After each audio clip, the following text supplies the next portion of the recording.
Welcome. My name is Chantal Helm and I'm BSBI's training coordinator, and I'm joined today by Faith Anstey, who was the recipient of the 2024 BSBI Award for Outstanding Contribution to Botany in Scotland.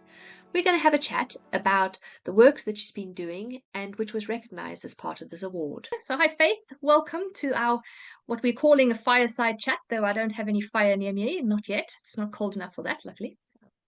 Hi. But your award was for outreach in Scotland. And can you just tell us a little bit how you got involved in outreach in Scotland? Right, well, in 2012, the BSBI had quite a shake-up, and one of the things was wanting to open the membership, I think, to more people, and we didn't have anything like that in Scotland at the time. So the Committee for Scotland thought that they should take part in this. They should do some outreach, and the reason they asked me was because I just published a book called Flowers in the Field, an introduction to field botany for beginners. So on the strength of that, they thought, I was maybe the person to ask. So that's how I got involved. Okay, fantastic. So that was that the establishment of the Scottish Outreach Committee, sort of the starting point, and then you are a key member of that now and have been ever since. Can you tell us a little bit more about that committee and what it does? Well, the first things we did were to put on workshops. These were one-day workshops um, promoted as for beginners. We tended to say, if you can tell a daisy from a buttercup, this is for you. And we started with the plant families ones, which were basically about wild flowers.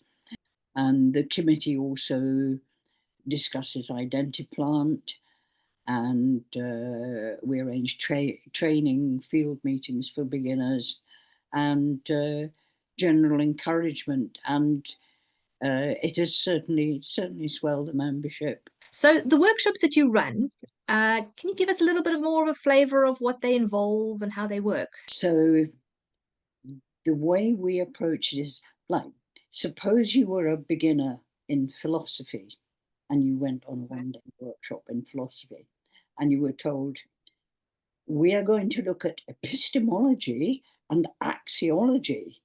Well, immediately your mind starts racing and you think, epistemology, isn't that about writing letters? And axiology, maybe that's about axioms and so on. And you go off on completely the wrong track.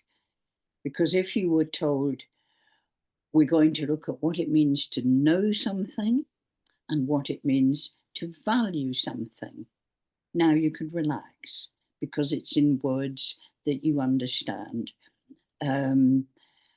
And so this was the way we looked at it, that instead of, for example, saying actinomorphic and zygomorphic, we used the words all-round symmetry and mirror symmetry, so that they're learning the concepts rather than just the long words. And there's plenty of time once they've got the confidence and they've got some ID skills, then it's maybe time to introduce the long words. And it was the same with the flow charts. I'm sure you found when you say keys to beginners, I mean, they tend to go and hide under the table, especially if it's keys like Stace or Hubbard. They're frightening even to Next level. Yes. So this is why we use this idea of flow charts. Now, logically, flow charts are really the same thing as keys, but they're put differently. They're put in a more friendly way. And the other thing I think was not trying to be exhaustive.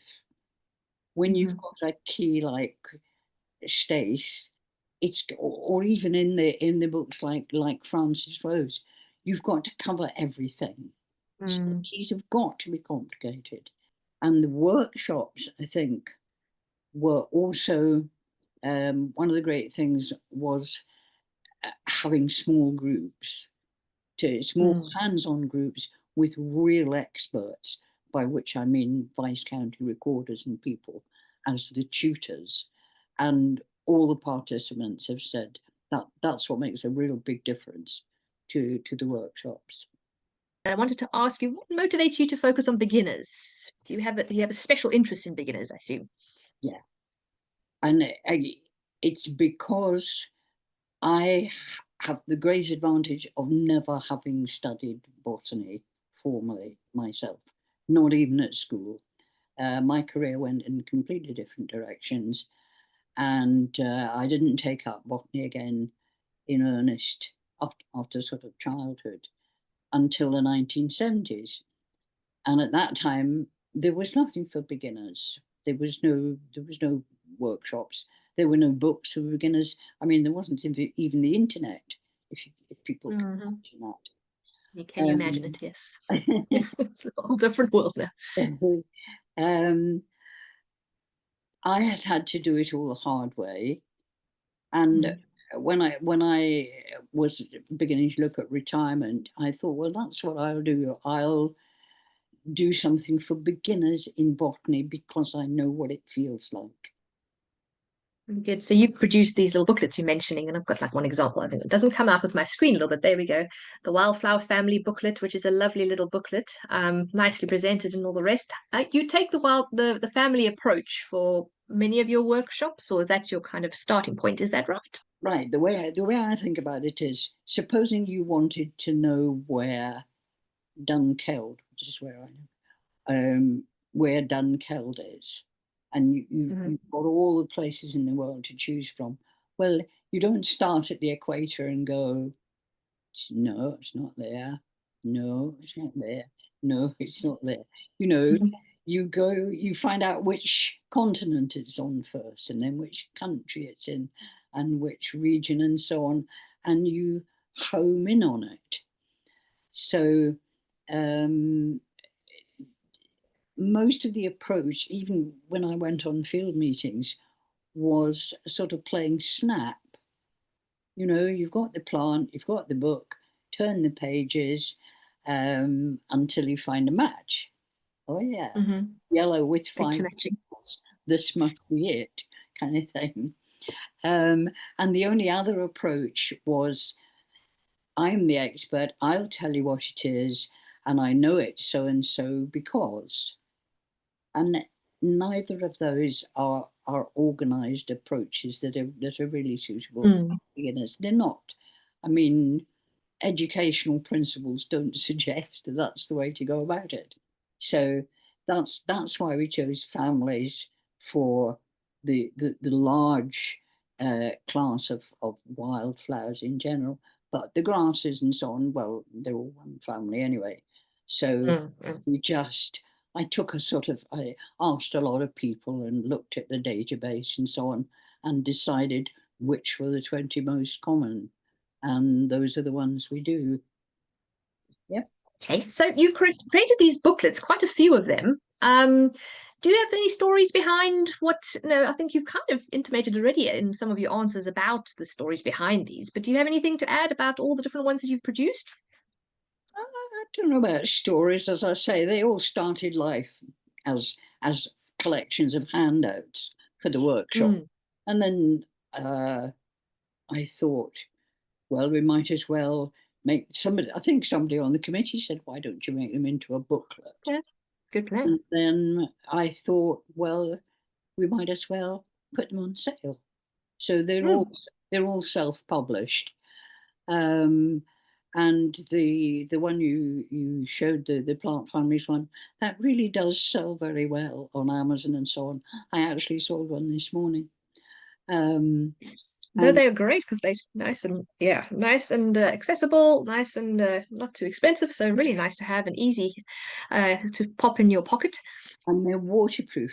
The printer Ah, yes, the yes. printer promised me. He said, unless somebody actually drops one in a puddle and leaves it there, he said, they are waterproof. Excellent. So, Yes, very and important. there's another useful thing about the booklets, and that is you can use them to sort of back engineer a workshop. Ah, yes. So sometimes when other people are going to do a workshop, they just get the booklets and then Mhm. they design their own workshop um, using the booklet, which is in the order that my workshop would be anyway. Um, and then we give out the booklets. Everybody gives out the booklets to all the participants. Um, so it's quite a useful thing if somebody wants to run their own workshop. Fantastic resource. Yeah, great. Okay, so I think I met you for the first time when I came along to a workshop in Scotland where we're trying to recruit some more Identiplant tutors. And as part of that event, we thought it would be really nice to have some icebreakers and all the rest. And you came up with an activity to do with the participants at that event, which I know you called Build Your Own Plant, but I kind of in my head decided it was Frankenstein plants. You want to tell us a little bit more about that? And then I'll show, I've got a little picture of of some of the outputs of that exercise, which was quite fun, I remember.